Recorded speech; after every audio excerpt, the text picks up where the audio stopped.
Today I'm here to do my predictions and speculations for The Walking Dead Season 4, Episode 13, titled Alone. Now, this episode could have two important meanings to it. And the title of the episode is titled Alone. So, the first meaning of this episode could be meaning that alone in a emotional state, feeling like there's nobody there for you, there's nobody there to support you, so therefore you feel alone inside. Or it could have a meaning too, meaning alone in just a physical state. In a physical state, I mean literally you alone by yourself. There's nobody there to help you with nothing. There's nobody to help you defend yourself. There's nothing. It's just you there. So I'm definitely gonna go with the second one. And also, this title could mean or could be given some foreshadowing of Beth's death. Now, me personally, I don't think Beth is gonna die. I don't think it. I don't think it's gonna happen at all. I think her and Daryl might get split up because within the promo we heard Daryl running through the cemetery while it's dark, and we hear and we see a whole bunch of zombies in that promo in the cemetery, and he tells Beth to run, and then Beth says, "I'm not leaving you." So maybe they get split up in this episode, but I don't see Beth dying, and I can see why some people say she could die because of the major character development and also the major foreshadowing that the writers had for her for in the previous episode when she tells Daryl that when her and Daryl talk, she tells Daryl when everything ends, you're going to be the last man standing. And then she tells him, "You're going to miss me when I'm gone, Daryl Dixon." So maybe that right there was some foreshadowing, pretty much summing up that she could die. But I don't think Beth is going to die yet. Like I say, it's possible. That's my predictions is and speculations that they might get split up. But then again, hell, she could die. You never know what The Walking Dead. She could die. So let's get off and tell the rest of what I want to talk about in this episode. We see a scene with Beth and Daryl coming through the woods, and we see them find a cemetery. Now within this cemetery, it has you have graveyard site, you have graveyards, you see tombstones, and it also has a funeral home within this that's built around the cemetery. And we see Daryl at a tombstone. And something about this one particular tombstone that stood out from the rest, because while we see him by this one tombstone, so this tombstone got to have some symbolic meaning to it, because we see him walk up to the tombstone, and then we see him walk back to Beth, and then he grabs her hand. The way he grabs her hand is like it's like for some type of support, and he grips it very hard. Now when he was looking at that tombstone, the first thing came to mind was, well, maybe that's his mother buried in that cemetery too. Because I remember in season 3, he said that his mother got burnt alive because she was smoking a cigarette. He said she was drinking and she fell asleep and she dropped the cigarette in the bed. And once the cigarette hit the sheets, it caused her bed to burn up. And and then the fire traveled from her room into through the whole house, and it caused the whole house to engulf in flames. So pretty much she got burnt to death. She got burnt alive. And he said he was a child when it happened, so therefore she died before the outbreak happened. So I think she might be buried there, and that's the reason why he was at that tombstone or that grave site, or maybe that could be his father, because his father did die before the zombie apocalypse outbreak happened too. So it could be either of those two. I mean, that tombstone got some type of symbolic meaning to it for him just to be walking up to it, and then he walked back. Then he walked back to Beth and he grabbed her hand. Like I say, I could be wrong. It could be somebody else related to Daryl that I don't know about. And about Merle, we know Merle was already a zombie when Daryl seen him. He killed him, and Merle was never buried. So that's my take on that. Could be wrong.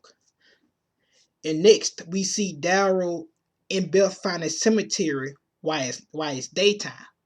But if you notice later on in the promo, we see Daryl running through that cemetery in his nighttime.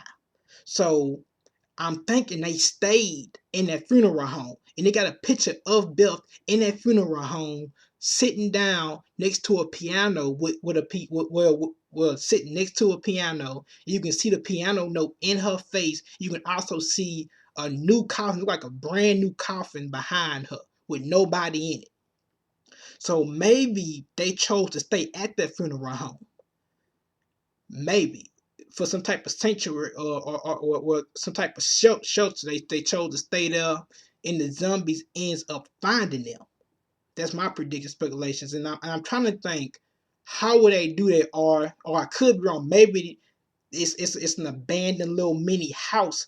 It's a little abandoned it's a little house that's abandoned, that's in that area that's in the cemetery. But I definitely gonna say it's the funeral home, and we see a whole bunch of zombies trying to get into that funeral home. Now, why would these zombies try to get into that funeral home? Here go my predictions. Maybe they seen maybe because that church that funeral home did have a light on in it. Maybe the zombies seen that. Maybe they seen that light in that funeral home, and it attracted them to come to that funeral home. Or it could be too. Maybe Beth was singing. Maybe she touched the piano key, and it made a loud noise, and the zombies heard it. Because remember, when Beth and Daryl had arrived to that cemetery, it was daytime. Maybe she thought it was safe to do something like that because she didn't see no zombies in that cemetery, and she thought it was safe havens. So maybe she decided to do something like I just said, touch a keyboard, or touch a piano key, or sing or something. Something had to happen for them to either find a funeral home, or something had to happen for them to either find Daryl and Beth in a small abandoned house in that cemetery. So yes, like I say, that part right there didn't have much. I could not break that down. These promos was nothing. Nothing happened in these promos like talking about that I can directly break down. Next, let's talk about the Bob, Sasha, and Maggie promo. Well, they have a promo in here too. They had their own stuff in here too. It's revealed that it's a big thing of mist. Now, I mean, mist is everywhere. I mean, the mist is very thick. You know it's thick when a human being can't see through it. And mist is pretty much a dangerous factor within a zombie apocalypse. 'Cause think about it, you have mist that you can't see, but then you have zombies that can smell you. So I'm pretty sure what they're doing is they smell them, because if a human can't see through mist, a big thing of mist, how can a zombie see through it? So it's obvious what the zombies are doing. They smelling them out and they coming to them. But we see them, and we hear Sasha kind of giving up hope, saying that they only got 6 bullets left, and she pretty much saying that they might as well go ahead and die, because there's not much you can do with 6 bullets. And then is when we hear Maggie says, "I'm not giving up." And my prediction and my prediction speculations on this is, I think they will all pull through. Well, maybe. I mean, the writers had Sasha talking, it put some doubt in my mind. But I see her pulling through.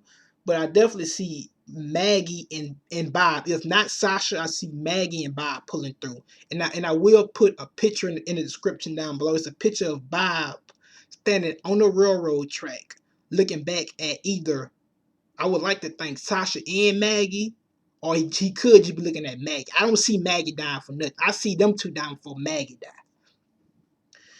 And like I say, I think all these characters within this episode will find the sanctuary sign, or the sanctuary sign, or the tournament sign. Everybody will find it in this episode, and Bob will survive. The pictures is proof.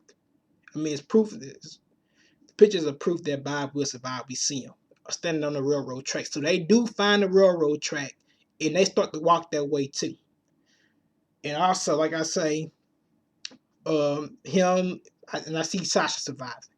Now, like I say, I'm still skeptical about Beth because, as I mentioned about the picture that we seen with Joe, instead we saw Joe and Daryl walking on the railroad track, and we didn't see Beth around them, and that could be added. That could be adding to some speculation that Beth will die, but I don't think she will die. I don't think she's going to die, and I don't know how Daryl is going to meet Joe. I really don't know how he's gonna do that because, like I say, last time we seen Joe, he was still at the old house that Rick, Michonne, and Carl was in. We seen Joe sitting on the porch eating a can of fruit, and then we seen where Rick was about to attack him and kill him, but then Joe heard one of his people scream upstairs, and he runs up. He runs up to assist them, and then that's when we see Rick make his move, and him and Carl and Michonne escape the house without them being detected. So I don't know how Joe and Daryl was going to meet.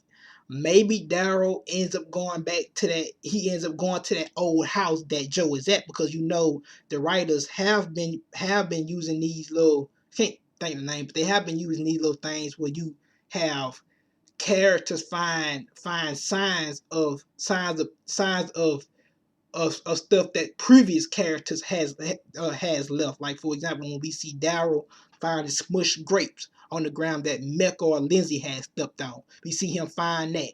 Then we end up seeing the log with cut up dead rabbits in it that Lindsay had did.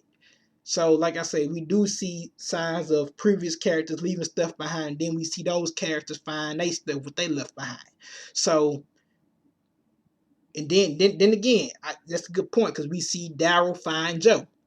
Rick had seen Joe himself, so that's a sign that Rick had left. He left Joe alive, so Daryl ended up finding Joe. So in the end, it will all connect. It makes sense. Now, what happened to Joe being? I don't know what happened to Joe being. I know Harley, he was the bad one. He was the one who actually hurt the guy downstairs. When Rick was hiding in the bed, Harley was the one who hurt him. Joe didn't hurt him. Actually, Joe didn't really say nothing about it when Harley was down when Harley hurt the man. It was Harley doing all the talking. Joe called Harley downstairs and told him to clean up his mess. When he had hurt the dude, he told him to come down here and clean up your mess. So I ain't gonna say Joe is bad because obviously if Joe was really bad, he wouldn't be with Daryl walking on the railroad track. So, yeah, this is my predicted speculation for this episode. I can't do nothing with that promo. This promo, it was bad. It wasn't enough shown. Definitely wasn't enough shown, especially with that fog. And this story will only relate to Beth and Beth, Daryl, and Maggie, and Bob, Stokey, and Sasha. One no other characters be in this promo. Well, one no other characters be in this episode. So, hope you guys enjoyed it. Remember to subscribe, rate. So to subscribe, thumbs up the video. Peace. This was boring.